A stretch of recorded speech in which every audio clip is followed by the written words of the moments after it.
In today's video, I'm going to teach you how to make multi-language website in Webflow. We'll walk through connecting your Webflow project to the GlobalLink app so you can manage translations at scale, keep content in sync, and offer visitors a seamless language switcher experience. By the end, you'll have the app installed and authorized on the correct workspace and site.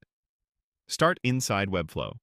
Open the project you want to translate in the designer or from your dashboard. Next, open the Apps panel or the Webflow app marketplace.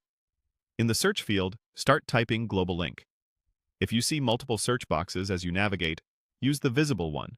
Type the same query there too, until the GlobalLink app appears in the results.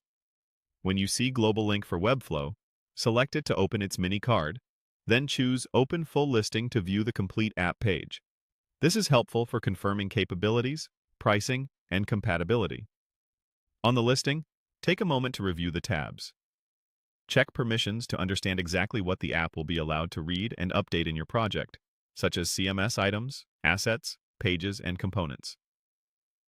Then look at the description to see how the integration handles translation workflows and any prerequisites your site might need. This quick review helps avoid surprises later. When you're ready, click Install on site. You'll be guided into the installation and authorization flow. If you see a link labeled by the developer, such as Buy GlobalLink Connect, click it to proceed. Next, you'll be asked to choose where to authorize the app.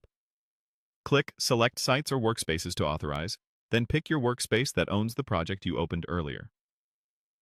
Selecting the correct workspace ensures the app will have access to the right site. After choosing the workspace, continue to the confirmation screen and click Authorize App. Webflow will confirm the connection and return you to the app context. At this point, GlobalLink is installed and authorized for your project. From here, follow the prompts inside the app to configure your target languages, decide which collections or pages to localize, and set up workflows for sending and receiving translations.